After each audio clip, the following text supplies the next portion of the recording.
शैलजा जी अखबारी नेता है। जिंदगी में कभी किसी गांव में नहीं गई।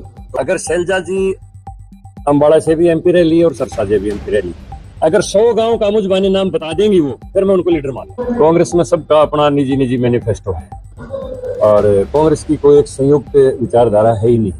भूपेंद्र हुड्डा की अलग से विचारधारा है और रणदीप सुरजेवाला की अलग से विचारधारा है। एक और धड़ा शैलजा का जैसा आपने चर्चा किया उनका अलग से है। 2 बार वो रणदीप सिंह सुरजेवाला जींद शेर कैथल से हार चुका है और ये बाप बेटा एक रोहतक से एक सोनीपत से हार चुका है। अब ये चलाते रहो कुछ रहो, जनता इनकी असलियत समझ चुकी है, अब इनको मुंह लगाने वाली है नहीं। अब भूपेंद्र हुड्डा के टाइम में बच्चा ने मोटरसाइकिल लेके चला, भाई तेरे नाम जमीन है, मौज आ रहा है, मोटरसाइकिल का तेल तो 300 का फूका और वो मौजा 50 का पाया। लगातार तो क्या आधार देखते हैं आप महागठबंधन? ऐसा है जी, रोजाना चर्चाएं भी चलती हैं। रोजाना कभी ममता जी अपने आप को अलग कर लेती है, कभी अखिलेश अलग कर लेता है, कभी कांग्रेस अपने आप को अलग कर लेती है। तो ये तो भानुमति का कुनबा है, जुड़ जाए तो जुड़ जाए, ना जुड़ जाए तो ना जुड़ जाए, लेकिन जुड़ जाएगा तो भी हमें कोई परवाह नहीं है। क्या आपको लगता है सहमति बन पाएगी? नहीं, मुझे लगता भी नहीं। और अगर इनमें बन भी जाए तो लोगों के सामने सबका चरित्र है, सबका पता है कि कौन क्या चाहता है। इसलिए मोदी जी का आज भारत की बात छोड़ो, दुनिया में कोई विकल्प नहीं है तो भारत में वो विकल्प कैसे तैयार कर देंगे। हमारी शैलजा का एक बयान आया है कि पीपीपी जो है हरियाणा में गठबंधन सरकार के लिए ताबूत का कील बनेगी। ऐसा है, शैलजा जी अखबारी नेता है। जिंदगी में कभी किसी गांव में नहीं गई। चौधरी दलबीर सिंह उनके पिताजी जमीन से जुड़े हुए नेता थे, लेकिन इनको कांग्रेस में उनके नाम का फायदा मिलता रहे।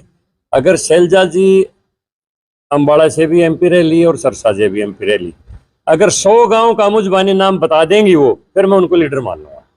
कुलदीप बिश्नोई अमित शाह से मिले थे, अपने बेटे को मंत्री बनवाने की कदायत। देखिए ठीक है, बाहर की खबर तो ये है, लेकिन अंदर तो पार्टी के अंदर चर्चाएं करने के लिए कोई भी वरिष्ठ नेता से कोई जा सकता है। कुलदीप जब हमारी पार्टी में है तो उनके बेटे विधायक हैं, सम्मानीय नेता हैं।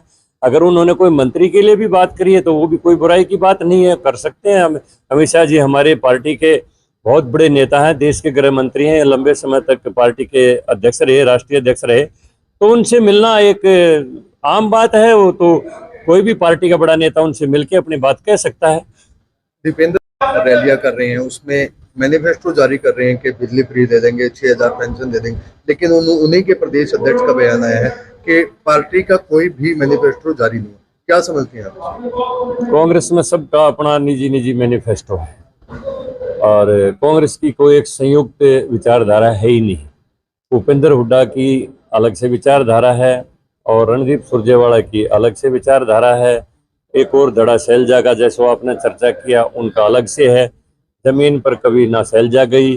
2 बार वो रणदीप सिंह सुरजेवाला जींद शेर कैथल से हार चुका है और ये बाप बेटा एक रोहतक से एक सोनीपत से हार चुका है। अब ये चलाते रहो कुछ रहो, जनता इनकी असलियत समझ चुकी है, अब इनको मुंह लगाने वाली है नहीं। झज्जर के विधायक है गीता भुक्कल लगातार आरोप लगा रही है, झज्जर के विकास कार्यों की तरफ अनदेखी की जा रही है। भाजपा के मंत्री नेता आते हैं और आंखें बंद करके चले जाते हैं, और आज जो है सड़कों की हालत बिल्कुल दयनीय। देखो, सड़कों की हालत तो बारिश के सीजन में हमेशा थोड़ी बहुत टूट फूट होती है, लेकिन जितना ग्रामीण विकास के लिए, शहरों के विकास के लिए मनोहर सरकार ने जितना पैसा रिलीज किया है, आंकड़े इकट्ठे करवा लो कांग्रेस के। हमारे सामने कहीं अगर वो 10 के सामने 1 भी अगर वो सिद्ध हो जाए, 10 का 1 का भी अनुपात अगर वो कर दें तो फिर हम मान जाएंगे। कांग्रेस के समय में विकास पर कोई पैसा आया ही नहीं।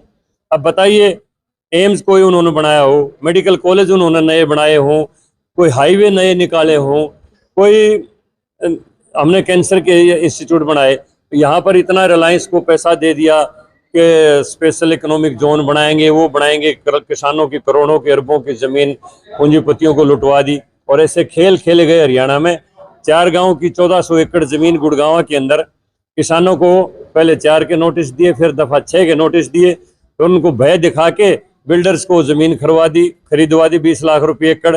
और जैसे ही वो बिल्डर ने जमीन खरीदी, वो 6 का नोटिस भी फाड़ दिया और 4 का भी फाड़ दिया, और उसको CLU देकर वही जमीन जो बिल्डर ने 20 लाख रुपये एकड़ खरीदी थी वो 4 करोड़ रुपये एकड़ की होगी। इस तरह से जिन लोगों ने किसानों को लुटवाया, आज वो किसान की बात करते हैं। 100 रुपये के मुआवजे के चेक आया करते हैं, हमने 13 हजार रुपये मुआवजा के दिए हैं। अब भूपेंद्र हुड्डा के टाइम में बच्चा ने मोटरसाइकिल लेके चला, भाई तेरे नाम जमीन है, मुआवजा आ रहा है, मोटरसाइकिल का तेल तो 300 का फूका, और वो मौजा 50 का पाया। लगातार तो